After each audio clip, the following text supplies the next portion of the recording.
Queridos amigos, queridos irmãos, boa noite a todos. Sejamos todos bem-vindos mais uma vez a essa casa bendita. Que a paz, que o amor e o carinho do nosso Mestre Jesus esteja sempre com cada um de nós, nos nossos corações. Né? Bom, em primeiro lugar, eu queria agradecer a mais essa oportunidade que essa casa me dá de vir aqui mais uma noite, onde a gente compartilha dessa palavra tão bendita que o Edson falou agora há pouco, o amor, né? Esse amor que nós precisamos nas nossas vidas para que a gente siga em frente, acreditando, confiando e entendendo por que estamos aqui, por que habitamos o planeta Terra, o que estamos fazendo nessa atual etapa das nossas vidas, não é mesmo? Todos nós somos curiosos, todos nós ficamos fazendo perguntas às vezes e queremos respostas. E a doutrina espírita está aí justamente para isso, para esclarecer a cada um de nós, tirar as nossas dúvidas, falar realmente quem somos, de onde viemos e para onde vamos. E nada melhor que na noite de hoje nós falarmos dos laços de família, da reencarnação. Capítulo 14 do Evangelho de Jesus, segundo o Espiritismo, tem como título Honra teu pai e a tua mãe. Dentro deste capítulo tem dois outros itens que falam do parentesco corporal e espiritual, e um outro que fala da ingratidão dos filhos e dos laços de família. Todos nós achamos que nossa família é quem? Os nossos filhos, o nosso cônjuge, o nosso pai, a nossa mãe, os nossos avós, não é verdade? Qual família é essa atualmente? A nossa família corporal, a nossa família aqui, reencarnados. O Espiritismo veio mostrar para nós e esclarecer que temos uma outra família, que é a família dos laços espirituais. Mas quem são esses que eu não conheço?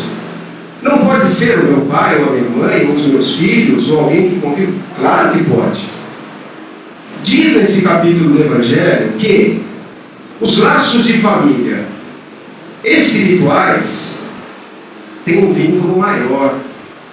É vinculado pelo amor, pela simpatia, pelo prazer desses espíritos conviverem juntos em harmonia. E os laços de família corporais, nós bem sabemos aqui, reencarnados no planeta Terra, que nem sempre são assim, não é verdade? Nós não conhecemos famílias que têm alguns desentendimentos, que os filhos não se entendem, ou que o filho não se entende com o pai, ou que a mãe não se entende com a filha. E muitos outros exemplos que nós poderíamos dar aqui. Existe isso ou não existe? E por que será que existe isso? Por que será que nós não reencarnamos somente no meio de pessoas que nós amamos já do lado de lá, já no plano espiritual? Porque o Espiritismo veio contar para nós que nós temos a vida aqui, mas que a nossa verdadeira vida é do lado de lá. A nossa verdadeira vida é em espírito. Aqui é como nós chamamos de uma escola, né? Onde nós trabalhamos, onde nós estudamos, onde nós vamos aprendendo com o nosso dia a dia, sofrendo e tentando entender o que é que nós queremos para a nossa vida. Então por que de vez em quando na minha família tem alguém que eu não simpatizo com ele? Como nós vamos explicar o caso de um filho que faz um planejamento de assassinato de um pai? Como é que nós vamos explicar uma mãe que ali, no momento do amamentar o seu filho, sente angústias e às vezes até raiva de uma coisinha tão indefesa que são os bebês? A gente acha que isso não existe, mas existe. E é necessário que ainda exista, porque é isso que faz parte da nossa escola e do nosso aprendizado. Do lado de lá, quando nós chegarmos, depois de um certo tempo, passando por um tratamento, por um refazimento, nós vamos nos reencontrar com os nossos afins. Aqui, quando nós chegamos, nós não sabemos nada. O Espírito vem com a sua bagagem, mas não se manifesta quando ele reencarna. Vocês querem ver um exemplo? Por exemplo, um casal gera o filho, o corpo desse filho, o invólucro. O casal gera o espírito desse filho. O espírito que reencarnará nessa criança foi o pai e foi essa mãe que gerou? Não foi. Sabemos que não foi. Foi Deus quem criou-nos em espíritos. E através dos tempos, das nossas reencarnações, vamos, através das necessidades que nós precisamos para nos reajustar, e que vamos reencarnando. Para a gente facilitar um pouquinho, e como a nossa audiência é rotativa, como um amigo meu de uma rádio disse, eu já contei para vocês uma história de quando nós estamos do lado de lá para reencarnar, e que existe uma fila da reencarnação, em que nós temos 2 guichês. Isso é uma fantasia, uma forma de ilustrar para vocês, para a gente pensar junto. Esses 2 guichês, o primeiro tem uma plaquinha, expiações. Você vai primeiro nesse guichê. Cada um de nós tem que passar por esse guichê obrigatoriamente.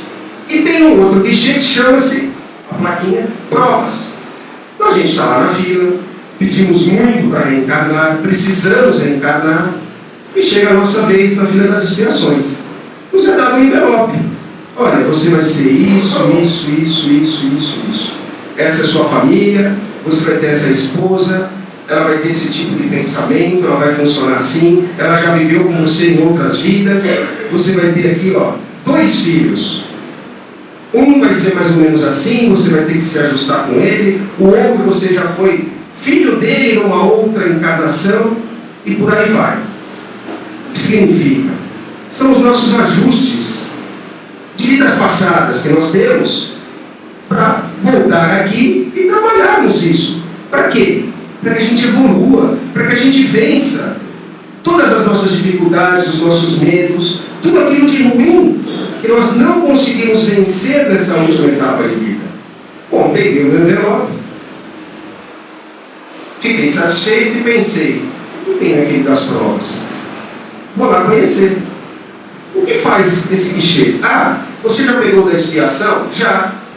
Então aqui, se você quiser ter mais um filho, se você quiser alguma complicaçãozinha a mais no seu casamento, se você quiser uma dificuldade de relacionamento com seus pais, mas por que eu vou querer isso? Para adiantar a sua evolução. Pode ser um pouco mais rápido. Bom, será que vale a pena? A gente se empolga. Dizem que a gente se empolga quando a gente está do lado de lá. A gente acha que vai chegar aqui e fazer tudo, como se fosse a última reencarnação nossa. Então faz o seguinte, me dá um envelope aí. Eu quero que a minha esposa não compartilhe de nada dos meus pensamentos, seja totalmente contrário àquilo que eu pense. Quero mais 2 filhos. E já que os outros lá é um reajuste, esse daqui pode me mandar 2 que eu tenho que dar educação, colocar no eixo, como diz essa lição do Evangelho, capítulo 14, da responsabilidade do pai e da mãe. Eu pego o envelope, feliz da vida. Quem assistiu e a vida continua? Lembra? Vou lá no centro de reencarnação e volto para cá. Com meus 20, 21 anos de idade, aqueles envelopes já começam a fazer algum sentido, mas eu não lembro mais disso. E ninguém de nós vai lembrar. O filho veio antes do tempo que eu achava que deveria vir. O casamento não era aquele que eu queria. O trabalho que eu tinha não foi a escolha que eu fiz. Eu fui obrigado a aceitar. E por aí vai. A nossa vida não é mais ou menos assim, às vezes? A gente não acha que o outro está bem e nós não estamos? Que as nossas escolhas foram erradas? Esses são os laços de família corporais, que são necessários para que a gente trabalhe e para que a gente faça realmente o que nós escolhemos do lado de lá e reajustemos as nossas expiações, mas com amor, com determinação, com confiança, senão fica difícil. Já pensou com 4 filhos? Problemas, dificuldade, uma esposa que não pensa como eu, e aí? Graças a Deus essa não é a minha história, né? Mas poderia ser. Poderia ser.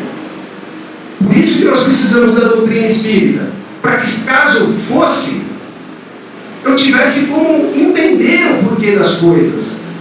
Quem não entende um assunto não tem medo dele às vezes? A partir do momento que nós conhecemos, que nos é apresentado, que a gente vê que o bicho não é tão feio, a gente começa a raciocinar, a gente começa a pensar, a gente começa a entender o porquê das coisas. Claro que seria ótimo reencarnar somente com os laços espirituais, de amor, de carinho, de sentimento verdadeiro e puro, mas não é assim, ainda não estamos nessa fase.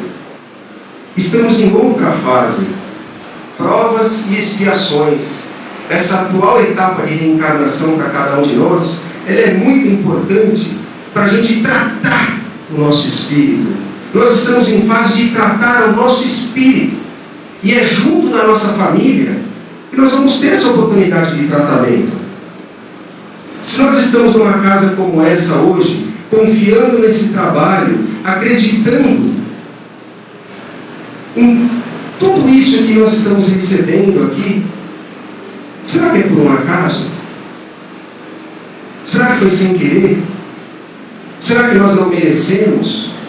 Ou será que nós viemos aqui porque realmente precisamos de algo especial, de um tratamento da equipe do Dr. Hans, de uma conversa, de um bate-papo com algum amigo?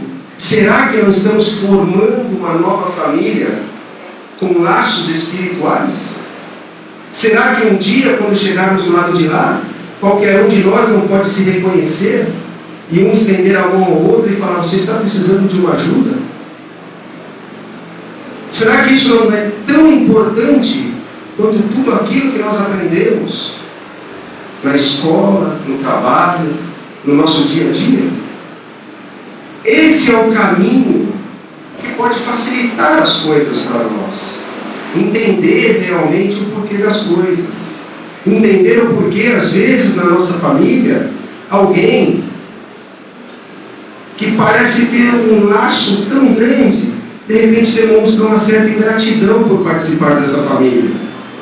De entender a responsabilidade de nós filhos em cuidarmos dos nossos pais, independentemente de como eles tenham sido com cada um de nós. Esse capítulo Honra Teu Pai e Tua Mãe, ele fala muito sobre isso. Por mais que um pai ou uma mãe tenha abandonado o filho nunca pode abandonar um pai ou uma mãe. Sabe por quê? Porque eles deram o corpo que nós estamos hoje com o nosso espírito aqui, tendo a oportunidade de reencarnar. Alguém reencarna sem um corpo físico? Não. Precisa de uma união entre dois seres para que gere esse corpo. Sabe o que significa isso? Um ato de caridade. Pode não parecer às vezes, né?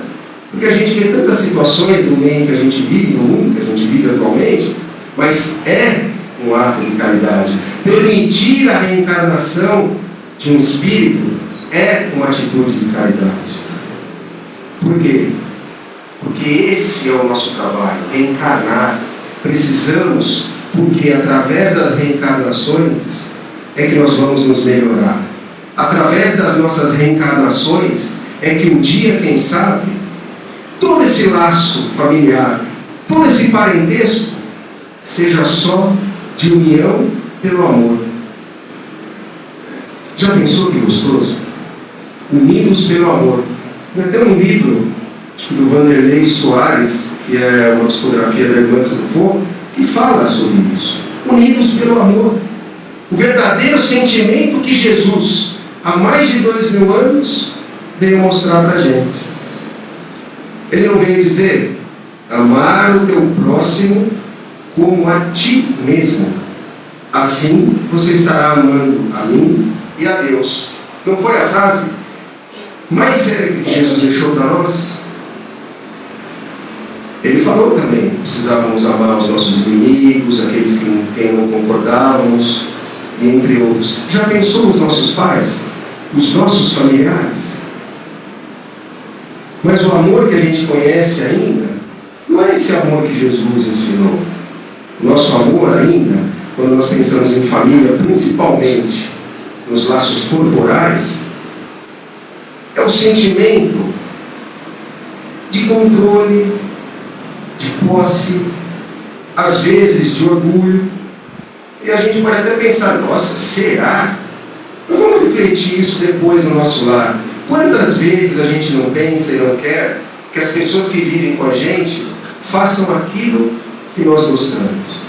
Quantas vezes a gente não quer que as pessoas pensem exatamente como nós pensamos? Não é assim que nós fazemos às vezes? Isso tem um nome que eu não gosto muito de falar, mas é o nosso egoísmo. Filho do orgulho. Se não existisse orgulho e egoísmo no mundo, não precisava nem ter palestra aqui. Não precisava dessa casa, não precisava nada. Porque o orgulho, o egoísmo, a vaidade são esses prazeres que não tem nada a ver com o amor, que nos levam, às vezes, a errar na escolha dos nossos caminhos. Um filho chega para você e se contrapõe a sua ideia. Aí você pensa, tudo que eu planejei para ele, ele pensa o contrário. E aí, como é que faz? Nós vamos voltar lá, como diz o Evangelho, na época do duelo, vamos ficar duelando a vida inteira? Ou será que numa outra vida eu também não falei isso para ele? Talvez eu não tenha feito até pior. Não é verdade? Será que em algumas das escolhas que eu fiz através das minhas reencarnações, eu não criei e não causei inúmeros problemas para aquele espírito que hoje é um filho nosso? Ou para o nosso pai? Isso depende. Por isso precisamos das reencarnações. Por isso que nós precisamos confiar e entender esse amor de Jesus. É Ele que vai fazer com que a gente se sinta mais sereno, mais sublime, mais tranquilo, podendo subir a cada dia um degrauzinho da escada. Mas não aquele degrau vacilante, sabe? Aquele que você fica meio... aquele degrau que você pisa e tem a certeza que dali você não volta mais. Aquele que você entende que já faz parte de você. O verdadeiro tesouro. Aquele que, quando nós desencarnarmos, onde nós estivermos, estará conosco. O aprendizado, as obras, a construção da casa sobre a rocha, tudo de bom que nós fizermos, em vida, permanecerá conosco, com cada um de nós. Nós não vamos perder. Isso só vai colocar a gente num degrau a mais, facilitando essa oportunidade que às vezes parece tão difícil. Eu vou dar uma mensagenzinha rápida para vocês, porque de repente hoje pode ser uma oportunidade para cada um de nós, né? De repente hoje a gente começa a entender realmente o que nós estamos fazendo aqui, o que nós estamos buscando para cada um de nós. Acorde para vencer. Não deixe que nada afete o seu espírito. Envolva-se pela música, ouça, cante, comece a sorrir mais cedo. O bom humor é contagiante. Espalhe, fale de coisas boas, fale de saúde, de sonhos, de amor. Ajude as outras pessoas a perceberem o que há de bom dentro de si. Tudo que merece ser feito, merece ser bem feito. Torne as suas obrigações atraentes. Tenha garra, determinação. Mude, opine, ame o que faz. Não trabalhe só por dinheiro, mas sim pela satisfação de uma missão cumprida. Lembre-se de que nem todos têm a mesma oportunidade. Pense no melhor, trabalhe pelo melhor, espere sempre o melhor. Você pode tudo o que quiser, perdoe. talvez o maior exemplo de amor é o perdão. Seja grande para os aborrecimentos, pobre para a raiva, seja forte para vencer seus medos. O trabalho é uma das contribuições que damos à vida, mas não se deve jogar nele todas as nossas expectativas de realizações. E finalmente, ria das coisas à sua volta, ria dos seus problemas, ria dos seus erros, ria da vida e ame, antes de tudo, a você mesmo. Será que se nós conseguirmos nos amar, nós vamos amar a nossa família? Vamos amar o nosso ente querido? Vamos amar aquela pessoa difícil? Com certeza. O verdadeiro amor, esse que Jesus nos ensina, ele pode fazer coisas assim que eu diria para vocês que são inexplicáveis. Coisas que a gente fica pensando e pensando e pensando, e de repente, quando sentimos, conseguimos entender aquilo que Bezerra de Menezes já falava, da renúncia.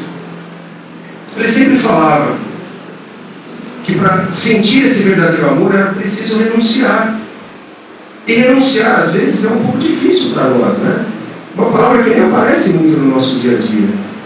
Renunciar a uma ideia, renunciar a um sentimento, renunciar a coisas que estão à sua volta, e que você sabe, às vezes, que pode te fazer sofrer. Mas se você renunciando, você vai ser um vencedor. Então vamos acordar para vencer. Vamos aproveitar essa oportunidade. Porque essa casa, ela não é só bendita. Os trabalhadores, a equipe do Dr. Hans, todos aqui fazem um trabalho muito sério. Um trabalho de comprometimento, de dedicação, mas principalmente de verdadeiro amor. E hoje eu posso falar isso para vocês. Porque eu passei um período de quase 9 meses com a minha mãe, frequentando um pouco não era essa casa, mas era o Santuário do Amor, que eu acho que todos conhecem. E ela teve um problema de saúde muito grave, e ela foi tão bem acolhida, tão bem recebida, que vocês não podem imaginar a satisfação que ela tinha, mesmo internada no hospital, todo sábado à noite. Sabe o que ela fazia? Ela falava para mim assim: joga minha aguinha fora, vai na lanchonete e compra uma nova. Eu ia lá, comprava. Esse evangelho ficava com ela. Ela falava assim: bom, agora desliga a televisão que eu vou fazer a minha prece com o Dr. Hans. Ela fazia a prece, pegava no sono, acordava no domingo. Eu posso falar de coração para vocês. Todo domingo era o melhor dia da semana que ela tinha no hospital. Inúmeras vezes, alguns comprometimentos que aconteciam, algumas intercorrências com os médicos, e ficava todo mundo desesperado. Eu saía do quarto e ficava assim: Dr. Hans, eu queria tanto que o senhor pudesse ajudar para que o melhor seja feito. Não é porque eu estou aqui fazendo palestra hoje. Esse é um depoimento que eu gostaria muito de dar para vocês. 10 minutos depois, 15, 20, 30, não importava. Alguma solução era encontrada entre aqueles médicos que estavam aí conversando. Até mesmo, às vezes, as próprias enfermeiras. Sabe o que aconteceu com a gente nesses 9 meses? Até uma nobrista do hospital ficou amigo da gente. Porque nós entendemos, nessa passagem, a importância que o Espírito tem de trabalhar para o seu bem, para deixar esse nosso planeta Terra, voltando à pátria espiritual, melhor do que quando aqui esteve. E eu vou falar para vocês que todos os dias eu passei com ela no hospital, eu ia embora à noite, e tinha um jardinzinho que eu passava por ele, eu ficava ali uns 2 minutinhos, fazia minha prece ao Dr. Hans, ao Dr. Bezerra de Menezes, eu ia disfarçando e ia para minha casa tranquilo. Chegava no outro dia, estava lá, enfrentando, fazendo de tudo. Infelizmente ela teve um tumor de pâncreas, muito agressivo. Os médicos falavam para mim: o prognóstico é muito difícil, é triste, eu não queria entrar nesse detalhe. Mas a gente curioso, né? Começa a perguntar aqui, ali, 2 meses, 3 meses. Eu vou falar para vocês que ela ficou 9 meses comigo. Até para a praia nós conseguimos ir, ficamos 1 mês na praia, e todos esses dias ela foi à praia, e enquanto não escurecia, ela não queria voltar para o apartamento. Então eu acho que isso é um exemplo do quanto a gente pode fazer por nós mesmos. O Dr. Hans e a sua equipe, eles estão aqui. Basta que nós aceitemos o que Ele tem para nos oferecer. Basta que nós confiemos no que eles estão fazendo por nós. Se não for hoje, se não for para a semana que vem, não importa. A minha mãe desencarnou fazem 24 dias. Mas hoje o meu sentimento, sabe qual é? O de ter cumprido, em ter vindo a essa casa, em ter trabalhado os nossos pensamentos, as nossas ideias, mas principalmente, ela ter aceitado de forma resignatória essa situação tão difícil que ela passou. E ela só aceitou graças a um trabalho como esse. Então não vamos reclamar, não vamos desistir, não vamos ficar martirizando, porque o martírio, eu acho que é uma das piores coisas que nós temos na nossa vida. Ele nos deixa para baixo, ele nos leva para melancolia, depressão, e hoje nós não vamos falar disso não. Nós vamos deixar isso de lado. Mas a gente se coloca para cima, porque é um trabalho, como disse o Edson, do bem. É o bem trabalhando para cada um de nós. O dia para mim hoje foi um pouco complicado. Depois de 6 meses, é a primeira palestra que eu estou fazendo. Eu achei que eu nem ia conseguir chegar aqui para falar com vocês. Eu passei ali naquela porta, vocês nem imaginam a energia que tomou conta de mim. Então vamos acreditar, vamos confiar, vamos pensar sempre positivo, para que a gente possa sempre vir a uma casa como essa e receber tudo de bom que ela nos oferece. E eu queria agradecer muito a tudo que todos fizeram para minha mãe nesses dias e nesses pensamentos que ela levou até essa casa. E para a gente encerrar, como a gente fala bastante de pensamento, a nossa poesia do pensar é ser. Para que a gente leve para casa, que seja uma frasezinha, mas que a gente possa trabalhar ela sempre antes de deitar, ao se levantar, nos momentos difíceis, nos momentos de dor, de angústia, que a gente se lembre disso e que a gente transforme a nossa energia, que somos o que pensamos, não é mesmo? Se você anda tão triste chorando feito criança, a torturante lembrança de um mau acontecimento, saiba que a solução não é chorar com razão, é trocar seu pensamento. Não são os fatos que fazem a vida de uma pessoa. A vida é má ou boa conforme o seu pensamento. Há no seu interior uma força superior que desfaz o sofrimento. Os fatos não vão na frente da vida e dos seus efeitos. Os fatos é que são feitos do seu próprio pensamento. Mudando a sua cabeça, uma nova vida já começa neste precioso momento. É melhor você saber que na vida sobe ou desce, passa fome ou enriquece, vence, perde, fica no vento, sofre, se alegra, tem paz, vai na frente ou volta atrás, conforme o seu pensamento. Pois agora, se você sofre de grave depressão, sem nenhuma reversão, apesar de todo o tratamento, tenha certeza que a cura é milagrosa e segura ao trocar de pensamento. Se você anda abatido, solitário, inquieto e farto, trancado sempre no quarto, num profundo desalento, a cura se estabelece como um milagre da prece, ao trocar de pensamento. Não é pensando em tristeza que a sua vida se arruma, a rosa sempre perfuma, o espinho é sempre espinhento. Tristeza gera tristeza, não se muda a natureza, se troca de pensamento. Pois então diga, repita sem mudar um só instante: eu sou alegre e radiante, cheio de contentamento, sou feliz e muito feliz. Querem saber o que eu fiz? Eu troquei de pensamento. Essa é a mensagem que eu queria deixar para vocês, que a gente possa colocar esse pensamento diante da nossa família.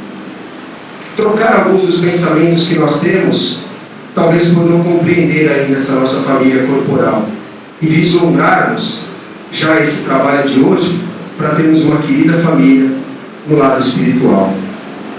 Que a luz desse Evangelho ilumine a nossa caminhada, que o amor, a paz e o carinho do nosso Mestre Jesus esteja sempre nos envolvendo. E Deus, nosso Pai, bom, justo e misericordioso, abençoe cada um de nós. Boa noite, Pai.